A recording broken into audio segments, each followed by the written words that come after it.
really quick on here, and it looks like we are recording. Very good. Okay, let's get on to our first slide here. A little bit about me. My name is Dave Simon. I owned and operated Dave Simon's Rock School from 2003 2019. Well, 2019 is still happening, which I guess means I sold it recently. Yes, I did. Sold it like a month and a half ago. I'm also the founder of Dave Simon's Music Enterprise. My website's davesimonsmusic.com. I license rock band classes for kids too young for private lessons, and we'll talk a little bit about that. And I also do, jumping ahead.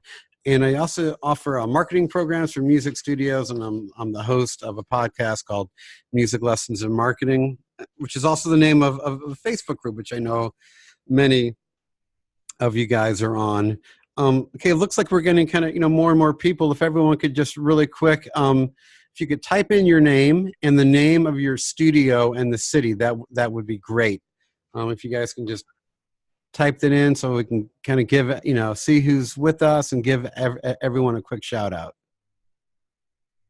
Everyone's typing frantically. Who will be the first person to put in their name, their studio name, and their city? We have Debbie from Piano Buzz Studios in Springfield, Illinois. Debbie, you're very close to where I am. I'm going to have to come out there and visit you.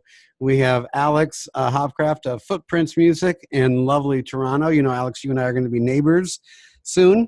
I'm going to be just a few hours away from you in Cleveland, so we'll have to hang out. And we have Pressler Music in Tulsa, Oklahoma. Central Standard Time there for Amanda, so that's nice. And anyone else? Well, you guys can type away, and we can all. Hopefully, you all can see on the right the little feed to so we can all converse back and forth, and that will just be beautiful. Okay, so let's move on to the next slide. The main attraction. Today, we're going to talk about understanding your customers' desires and fears, three problems that are unique to music teaching studios. Other youth enrichment programs don't have these problems that we're going to talk about. Yeah, maybe they have some of them. We're going to look at solutions, and we're talking about where to learn more, and then there's going to be a special offer at the end of the webinar. So let's first talk about who is your customer. Whenever we're talking about your music studio and really, talking about marketing or solving any problems in your studio, we always have to keep in mind who's your customer and how are changes you're going to make in your studio impact them. So who's your customer? It's moms, typically between the ages of 28 and 45. And, moms are busy. They seek convenience.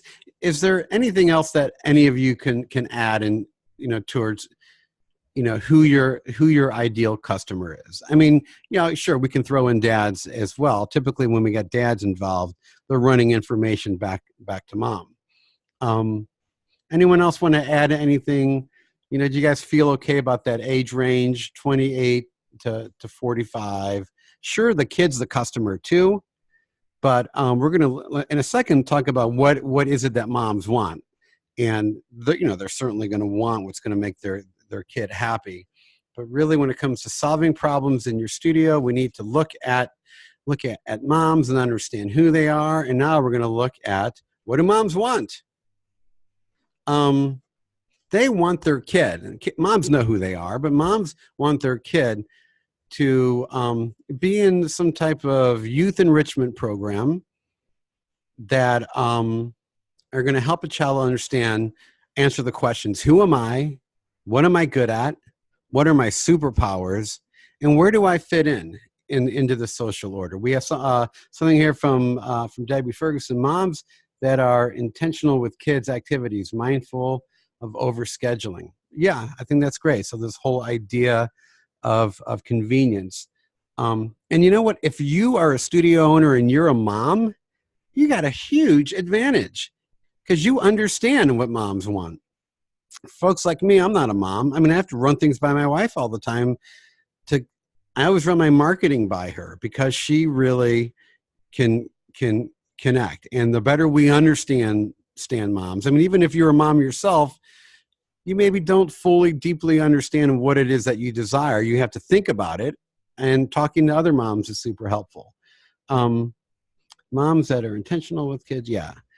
And I know, Alex, you're really big into selling this whole idea of convenience. But through youth enrichment, parents want, and tell me if give me an amen if you agree with this, that moms are looking for their child to discover who they are outside of the academic environment of school. What are they good at?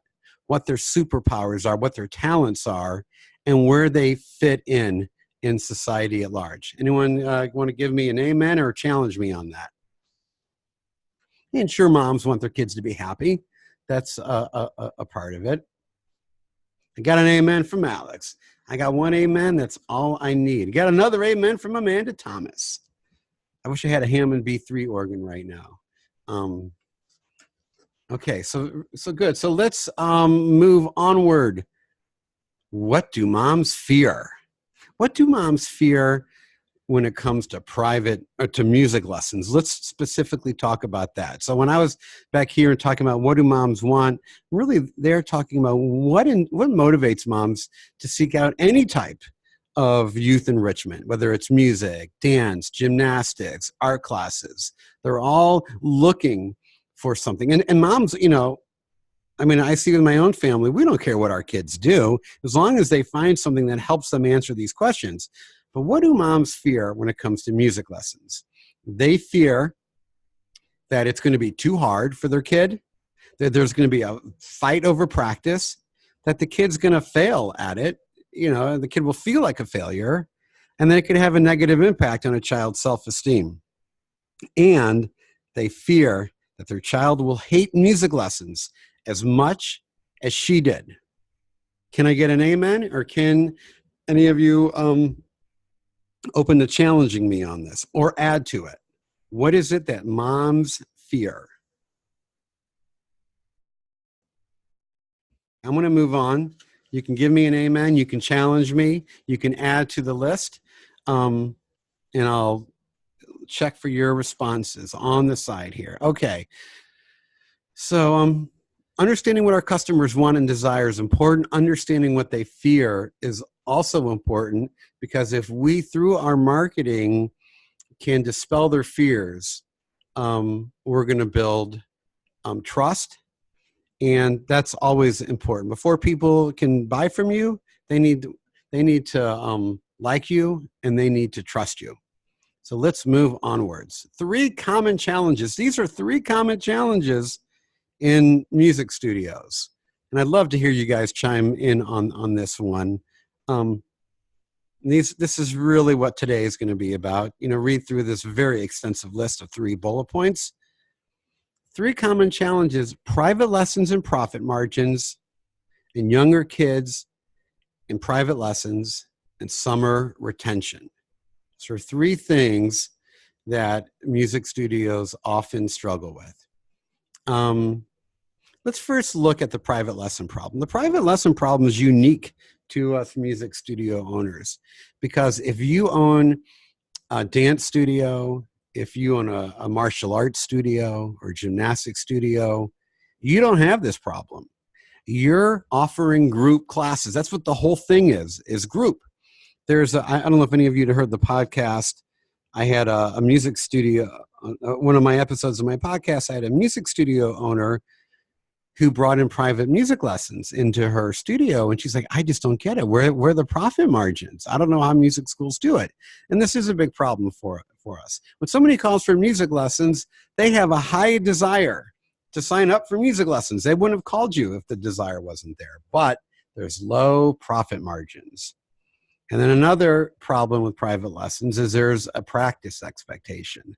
There's a practice problem. I once had I was talking to a mom, and she said, I asked her, why did you wait until this age to sign your daughter up for piano lessons? And she said, I just didn't want to have that battle of practice. So the mom, saying she only signed her kid up once she was ready to have a fight with her child about practicing. Well, that's a problem in of itself.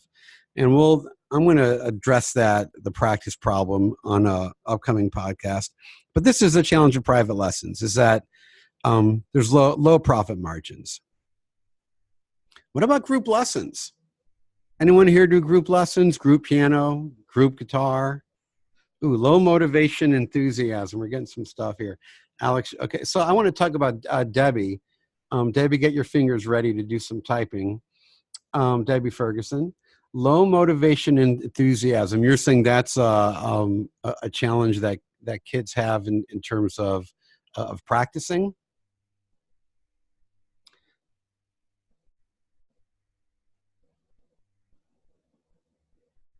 Okay, we'll wait for Debbie. I got another one from Debbie. It says, I teach group lessons primarily. Okay, good. So let's talk about group for a second here. You see a lack of excitement for private lessons. So Debbie, you keep those fingers ready, because I'm going to want to hear from you and Alex. And Alex, you do group lessons as well. Someone calls up, I want piano lessons. Well, great. That's what you want, Mom. Low profit margins for me. I got to pay the teacher. I'm going to have expenses for running my business. It's going to come out of your $125 tuition. Doesn't leave much money for me. Group lessons would be great. There's high margins in group lessons, but they're harder to sell. Debbie, get ready.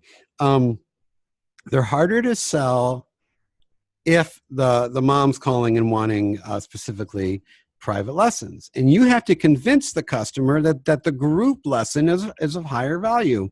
I'm sure some of you are familiar with Daniel Patterson. His whole business, his whole studio is built around group lessons. And, he clearly is doing a good job of persuading parents that no, the group lesson is of higher value than the private lesson. And here's why. And that your why has to be an authentic answer. The parent has to go, you know what? I know I'm calling about private lessons. You sound like an expert. You're telling me my child should do group lessons and it would be more beneficial. Great. I'm going to do group lessons. So I'm going to look at the comments here in a second, but that's from a selling perspective, that's what you're up against. And if you believe it, if you believe that the group lesson is of a greater benefit than the private lesson, then it can be a real win. Let's see what we got here from Debbie. She says, I teach group lessons. I see a lack of excitement. I took Daniel's course a couple summers ago. Okay, so Daniel Patterson, his website's growyourmusicstudio.com. Really interesting business model. It's a great business model. He runs it out of his home. I've done the math. He's making a pretty penny in his business. No private lessons, and he's the only instructor. And he doesn't. He probably teaches, I'm going to guess, 25 hours a week at most. Okay, so I have tried group lessons, and I failed miserably at them. I just couldn't convince my customers, and I couldn't convince myself that it was a better substitute. So, but still, I know group lessons, that's a hot topic. People, bring that up a lot. Okay, let's look at age minimums. Here's another problem that us music studio owners have. Is, these kids, they go into parent-child classes, and they want to know what's next. Does anyone here do, I'm sure some of you guys have heard of like Kinder Music, Music Together, Music Garden. These are all these early childhood classes. And I was running, I had a woman from Music Together running space for me, and she was running a early childhood mommy and me class. Parents said, well, what's next? My kid's 4. Now what? Well, private lessons for this age group, it's not the best. It's not necessarily in the best interest for your business, and it's not in the best interest for your child. For a child, I'm curious. Does anyone here have an age minimum in their music studio for private lessons? And if yes, type in the youngest that you will take students in private lessons. So usually 4. Alex says 4. So Alex, if a 4-year-old wants to take piano lessons, you'll take them. We got 6 from Amanda.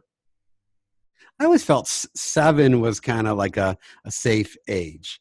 Prefer that they can read. Yeah, that's a good one. I taught a pre-K group last summer, says Debbie, ages 3 to 4. Alex says, yeah, retention is a problem sometimes. I didn't have this in my slides. Remind me, Alex, I do want to talk about the realities of student retention with this age group. I do want to move on. 3 to 4 is like herding cats. Yeah. And herding cats is like herding 3 to 4 year olds sometimes. So yeah, let's talk about, kids. Kids this age, they love music. They want to play, and parents love the idea of their kid playing. But kids, I think even, kids really up until the age of 8, they lack some of the fine motor skills, especially for guitar. I do think, a 6-year-old on drums, piano, they can make stuff happen. But guitar really has it's like violin, any string instrument. There's just some real fine motor skill demands. And kids at this age, they just don't even know how to practice. They don't even know what that means. If they're not doing homework yet, the whole idea of even a 7-year-old to sit down and say, now I'm going to have some time for me of self-discipline. I'm going to open my book and let's see here. Okay, what do I got to do? They can't do it. They just can't do it. Sam Blake raised his hand. Sam Blake, that's very exciting. You have something that you want to say, Sam Blake? We'll wait for Sam to chime in, but he raised his hand. That's very cool. And then kids this age are also accustomed to instant results. Here's, I think, a huge issue. Oh, summer retention. Hey, jumping the gun here. Wait a minute. Kids, so you got a 5-year-old 6-year-old coming into piano lessons. Every activity they've done in their life up to this point has been instantaneous. The kid goes to soccer practice, or as they would say in Wales, football practice. Day 1, out on the field, they're playing soccer. It's not very good. It's not very competitive. I took my 4-year-old daughter to a hip-hop class. Day 1, she was dancing. I mean, she was tripping all over her feet half the time. It was really cute, but they were dancing. Gymnastics, they're tumbling. Day 1. Martial arts, they're kicking and singing, and shouting and punching. Day 1. Music, piano lessons, private lessons, they're not necessarily playing day 1. And that's a real hurdle for them. Really playing comes later. Okay, so that's a real problem we have, is that these kids, they're, if you say to a 12-year-old, look, it's going to take you about 3 months before you can really produce something that sounds good. They might go, okay, I can wait that long. You can't say that to a 5-year-old. They want it to happen now. Okay, so these are some challenges we have. Let's move onward. Summer retention, another problem.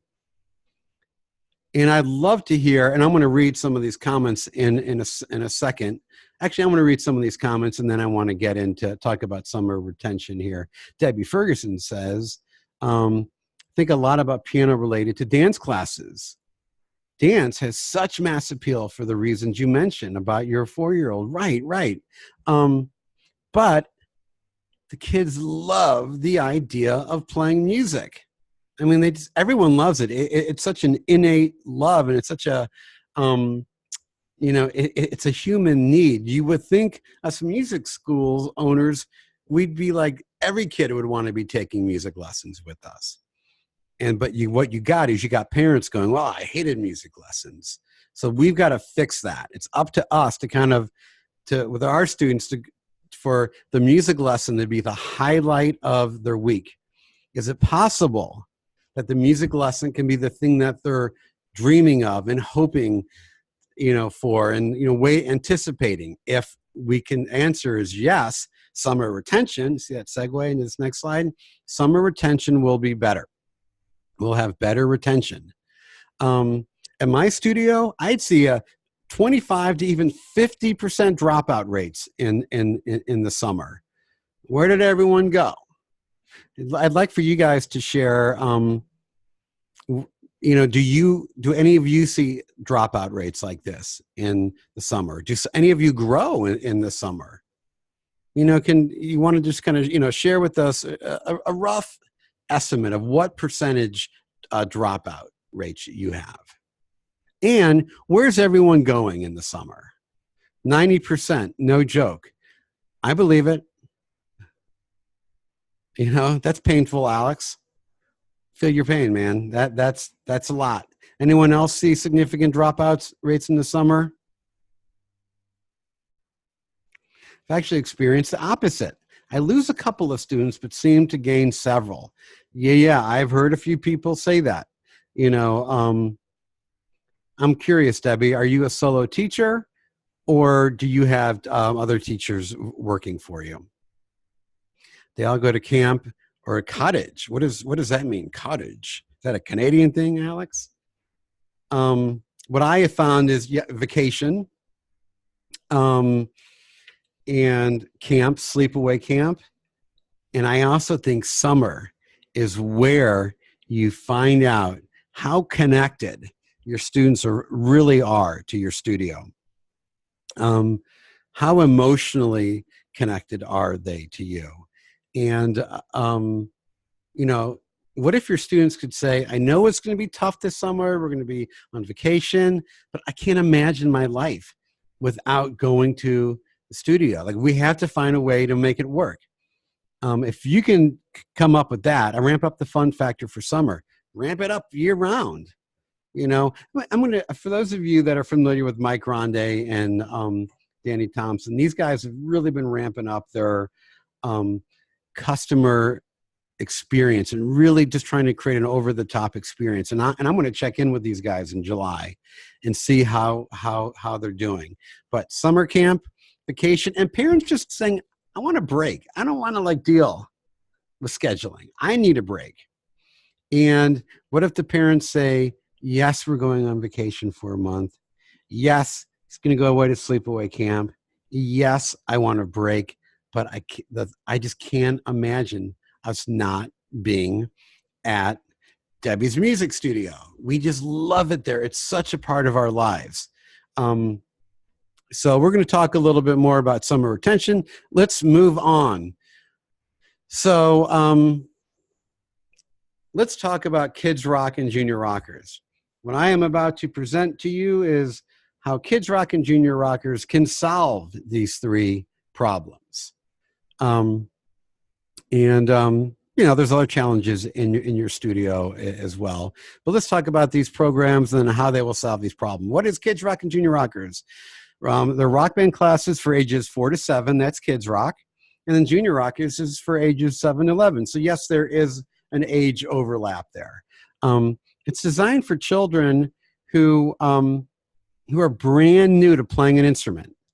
And both KIDZROCK and Junior Rockers, they reverse the educational process.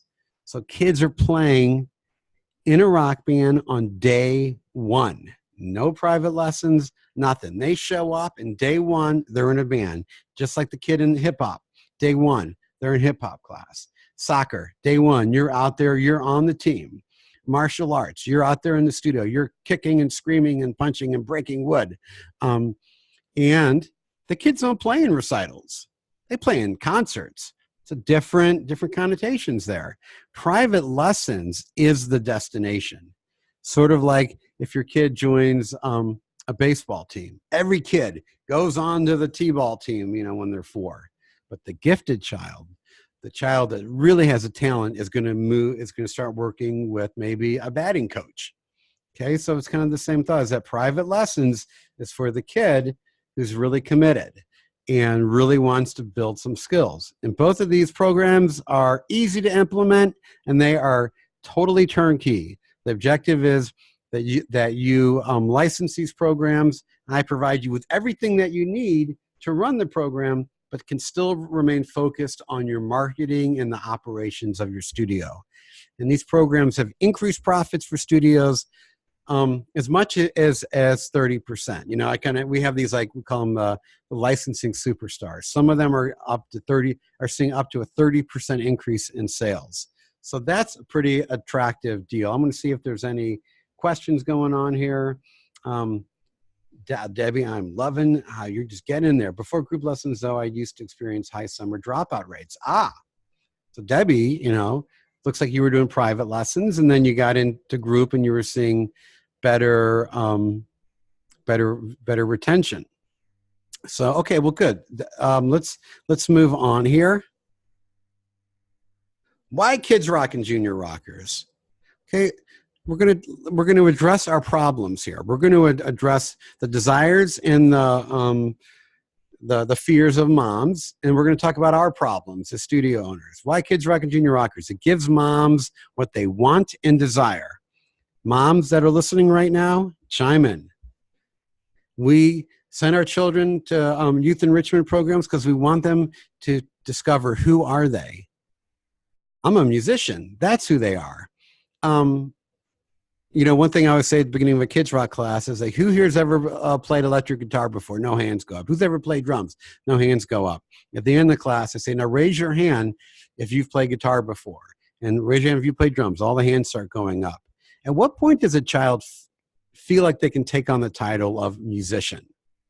In Kids Rock and Junior Rockers, day one, we want them walking out going, wow, I'm a musician. I just played with a rock band. We sounded pretty good. And what are my superpowers? Moms want their kids to discover their talents. I can play guitar, drums, and piano. Right? That's their talent. That's their superpower. And where do I fit in the social order? I'm a rock star. All kids are looking to figure out where they fit in the social order. That's why talent shows are so popular. We go, just real quick, raise your hand if you've played in a talent show before as a kid. Anyone playing a talent show? Boom, hands are going up. All right, awesome. We've all done them. I don't know about you. I played in a talent show. The next day in the hall, I was the man. I'm walking down like, hey, Dave, good job, man. You know, I was like, it was my coming out as a musician. Before that, people didn't really know about it. Played in the talent show. My status had changed. I am a musician. And musicians, in the eyes of society, we are a curious people. People view us as being gifted. They always say, oh, he's gifted. He plays music. Do they call the good, soccer player gifted? I mean, maybe. I think a good soccer player is gifted, but there's a certain mystique that the musician has in our society. There are some negative stereotypes about us as well, but nonetheless, the thought of being a celebrated musician is a desired thing. And even the term rock star, we don't talk about rock stars just in terms of music. We talk about it in doing anything great. Oh, he's a rock star. He did something great. Okay, let's look at, how does it fix your problems? Well, what were your problems again? Poor profit margins from private lessons, kids being too young, throwing 4, 5, 6, 7-year-olds in private lessons and getting mixed results, and summer retention. Hold on. Let's go to, okay, so yeah, I'm going to break these down.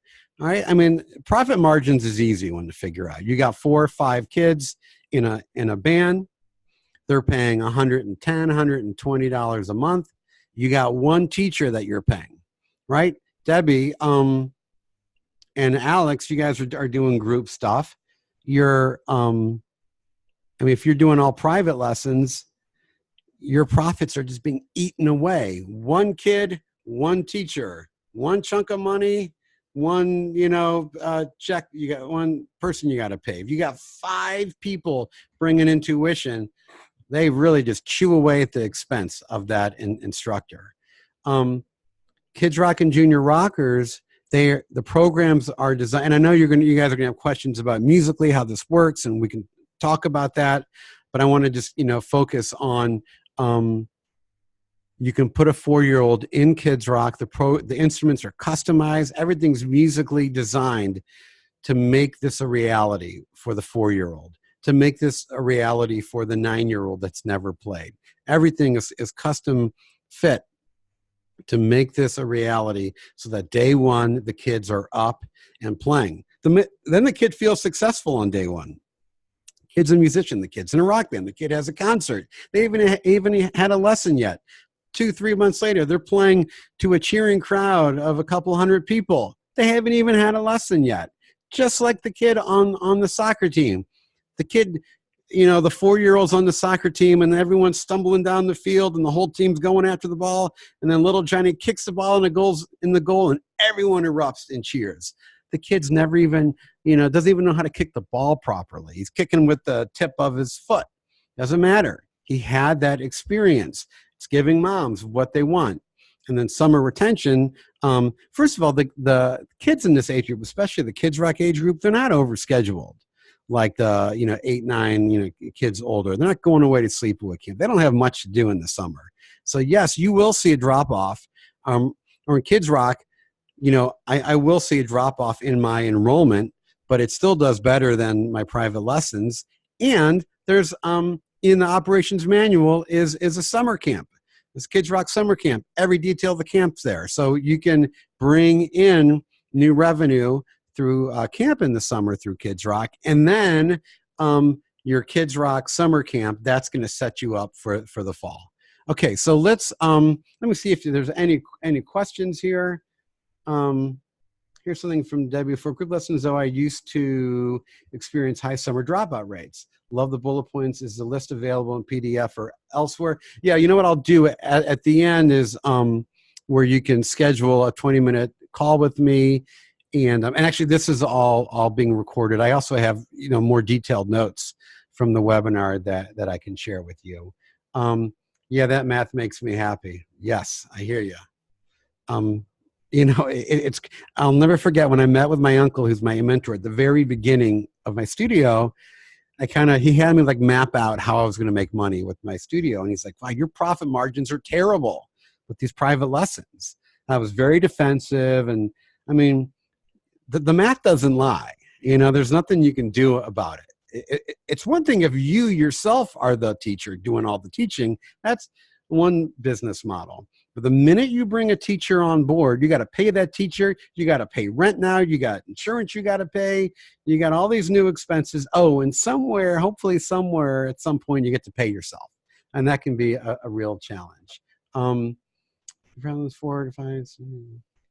Yeah. Alex, there's voice singing. Thank you. Good question, Alex. Is there a voice singing part to either program? Okay, I'm going to get a little bit into the details of the program, and I'm going to go fast now. So fasten your seatbelts. Nuts and bolts of the program, logistics of one teacher. Okay, so I'm going to do a really quick overview of KIDZROCK and then a quick overview of Junior Rockers. I'm going to talk fast. So listen, KIDZROCK's for ages 4 to 7. It's guitar, drums, keyboards, and singing. The objective is in the course of 8 to 10 weeks. There's 10 different lesson plans, and you choose which one's going to be the better, duration for you. As the kids, their objective is to learn 2 songs and sing a song in concert. They're going to switch instruments on the song. They don't buy any instruments. Everything happens there in the class. There's no practice expectation. They are playing songs that are written specifically for the program. The 4 to 5-year-olds, the songs, the chord changes occur every 2 measures. Everything's a slow tempo. Lots of open string playing. The keyboards are always dyads, pointer fingers, roots and thirds, and it's all unison rhythms. And it's all about me just experimenting, going, how do I make this a reality for 4-year-olds? How can I get them to play? So, and then at the end, there's a common question. At the end of 8, 10 weeks, you do a concert. Boom, you start right back up, no break, gearing up for the next concert. The way we pitch it to parents is we say, your kid's now in the band, and here's their 4 concerts they're going to have throughout the course of the year. If for any point your son wants to quit the band and go solo, you just have to let us know before the 1st of the month. Any kid who would call my school that's in this age range had to go to KIDZROCK. Junior Rockers is different. Junior Rockers, the kids are now on set instruments. It's standard instruments, and the music is written specifically for the program, but each instrument has its own multiple level parts. So the guitar players that have never played before are playing single notes on E and A string. There's a guitar 2 part for a more advanced kid playing power chords. And then there's a guitar 3 part for kids that's even more advanced, and they're playing melody lines. What's cool about or unique about Junior Rockers is that the kids, each song has a tune, no lyrics. The kids write lyrics for the songs, and they perform and sing those songs. So they feel like they wrote the song. I mean, I wrote the chords and the melody, they wrote the lyrics. KIDZROCK, they sing songs that I wrote that are age appropriate, songs that 4 and 5-year-olds should be singing about. They're not singing about love and romance. They're singing about going to grandma's house for a sleepover or having a play date. And when they sing separate of their playing. So they play a song, switch instruments, play another song, and then they sing, and the teacher accompanies them. Okay, any questions about the music side? Okay, you can type those in if you have any. Let's talk about the limited 48-hour offer. Register now, today. See the website below, the same link that you register for the webinar, DaveSimonsMusic.com, /webinar, for a 20-minute phone call with me. And we're just going to, there I can really get into, well, first of all, I want to hear about your studio and what your plans are for growth. And we'll figure out which program is going to be the best fit for you. You'll get $100 off of licensing. Also with this, you'll get a 30-minute marketing consultation and a free copy. Alex has probably read both of these, but of either This is Marketing by Seth Godin or Building a Story Brand by Donald Miller. You pick. But just to review, we set up a 20-minute phone call. We, figure out which program is the best fit. You get $100 off licensing, a 30-minute marketing consultation, and a free copy of your choice of This is Marketing or Building a Story Brand. You have until July 1st to launch your program.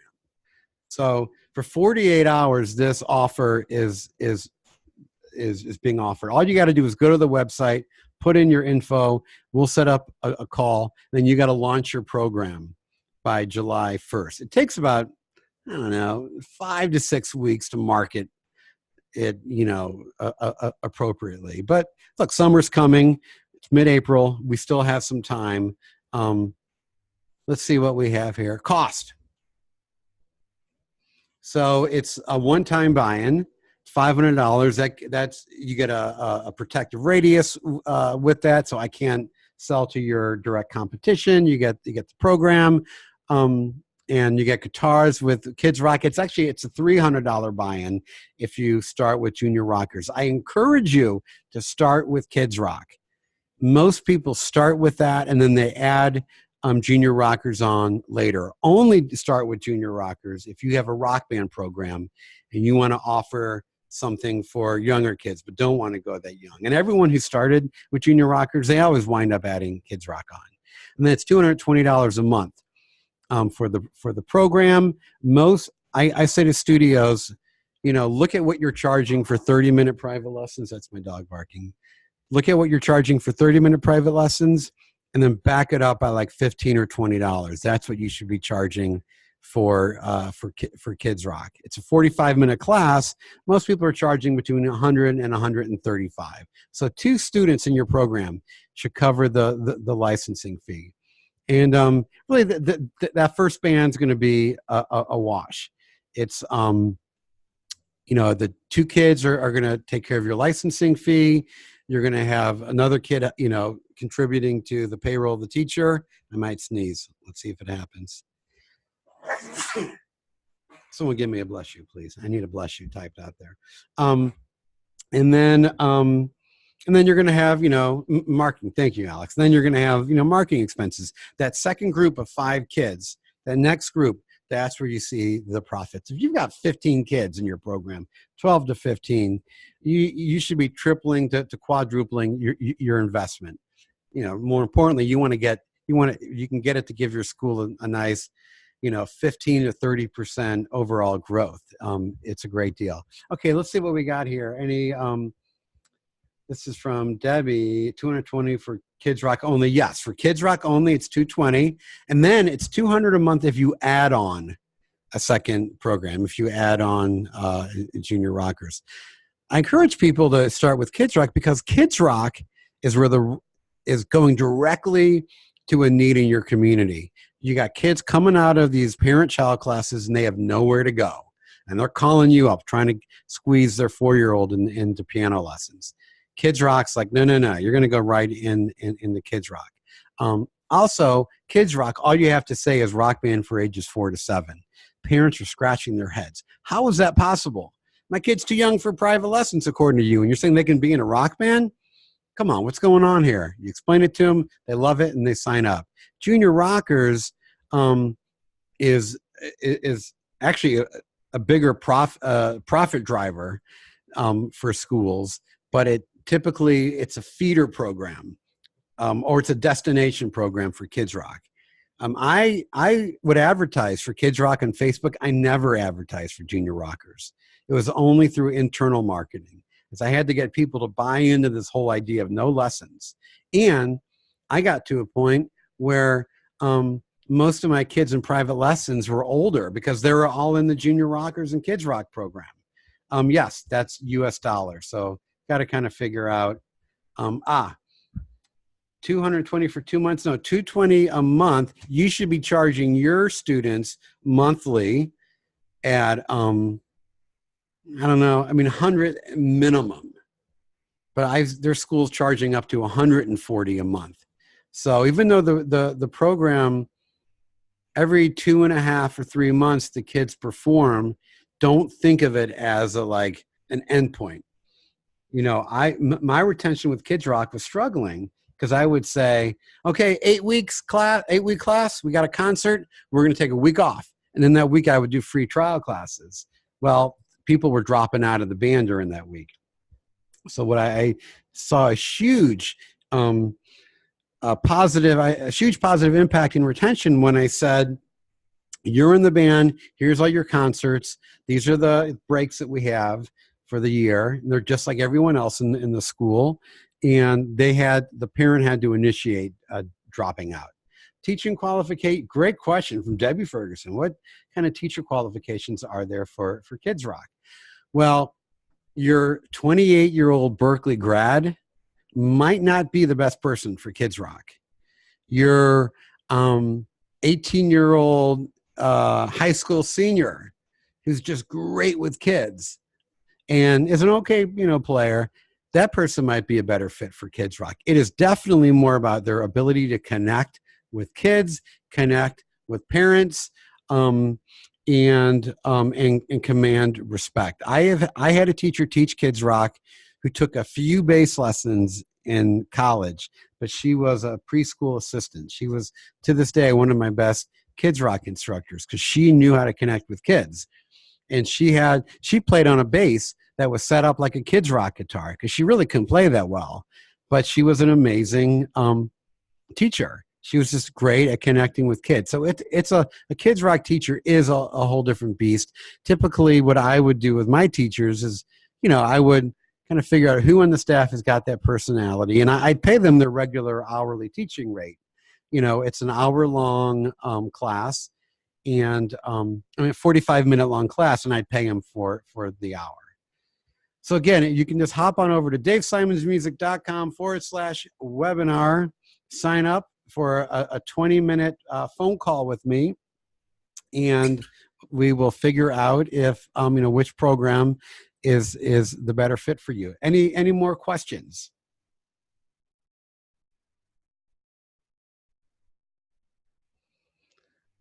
Thank you, Alex. Thank you for giving me the blessing for sneezing and for rocking. God, Debbie Ferguson, you got the awesome questions here. What kind of space does the program require? So you really, first of all, I wouldn't think about, a lot of people worry about, oh, this is going to be loud.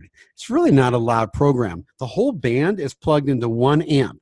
Everyone's plugged into a little mini mixer that goes into a little amp. And if you're doing Kids Rock, they're going to be on a small size drum set. You need a classroom that can comfortably hold 5 kids plus a teacher. Now, if you have a room that's not big enough for that, then you're going to have to max your class size out to 4 and then offer more classes. But still, if you're maxing out at 4 kids and you've got 3 classes running or 4 classes running, great profit margin. Amanda, thank you so much for being on. Debbie's on fire, so someone please spray her down with some water. She is just ready to sell, to get some more students, and to do amazing this summer. Amanda, do you send recommendations on what instruments? Yeah, for sure. I'll give you a list of what instruments to buy. Let me clarify a little bit about. So with Kids Rock, what I'm going to ship to you is the books and the materials for the class. Everything, by the way, stays in the class. Kids don't take any books home. I'm also going to ship 2 guitars with that. That's covered in that $500, they'll knock down the $400 one-time buy-in. 2 guitars come with that. You have to provide like a little amp and just a cheap, Casio keyboard, $100 keyboard. You can go to Walmart and get a $130 junior size drum set. And Junior ROCKERZ, which it's a $300 buy-in, although take $100 off if you, with this offer. And there's no instruments that I ship with that because it's all standard instruments at that point. You guys, thank you so much for joining me today. And once again, hop on the website. And Alex has to go pick up his kids. And I will, don't forget, 48 hours. You don't have to buy anything in 48 hours. You just got to schedule your call with me and then launch by July 1st. You guys have a great day, and thank you for joining me. I will have a recording of this, and I'll share it with you. And I'll be sure to reach out to you by email as well. Take care, everybody. Adios. Here, I'm going to have my outro music playing. If any of you want to ask me any questions, I'll be here. Band of Horses.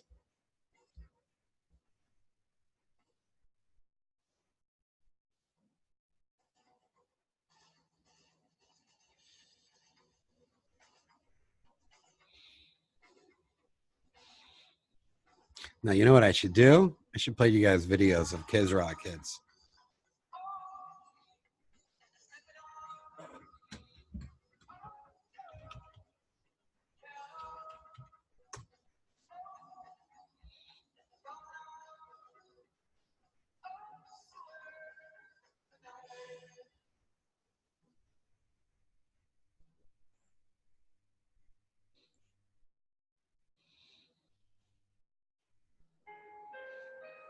Come on, where is some KIDZROCK performances?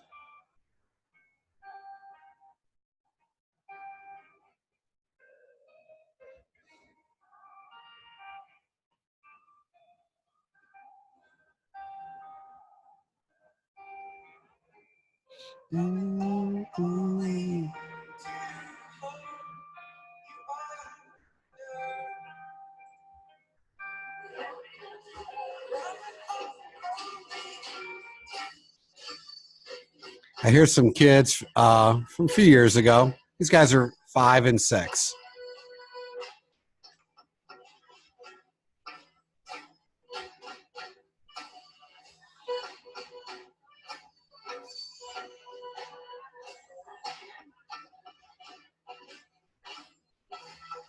No, you want to see them. There we go.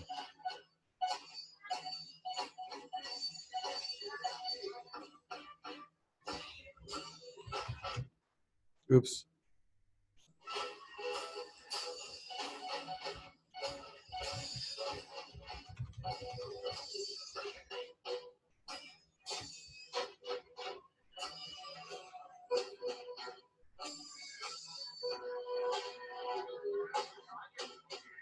And take a look how you've got these helpers.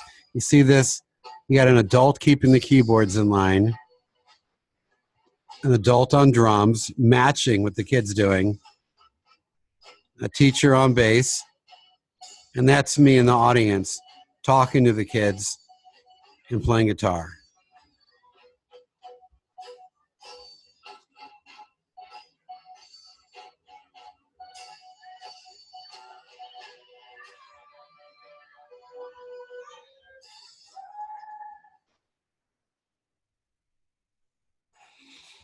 And then this is the singing portion of the program.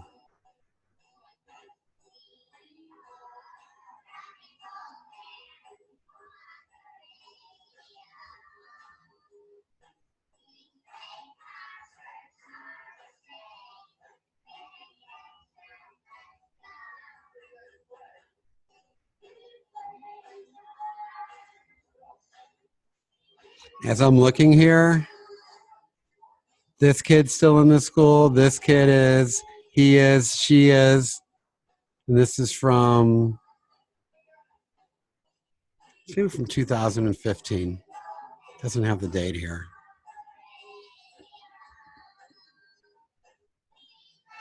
Oh, and these two girls are in the school.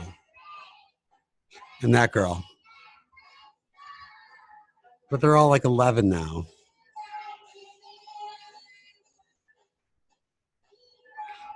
All right, let's go to another one. I mean, it's pretty cute. I'm giving her.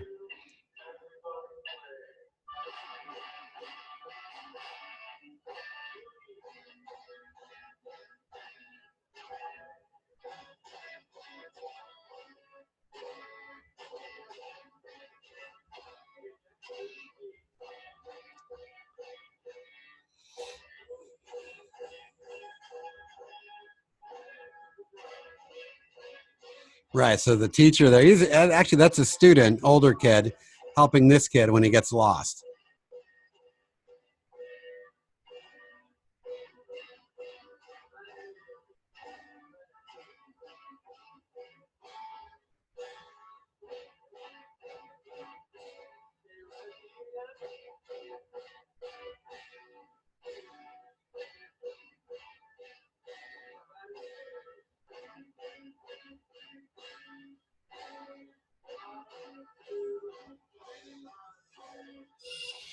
Okay, I'm going to end the meeting. Thank you all for joining me and hope to talk to you soon. Be sure to fill out the webinar form and we'll be connecting. Take care.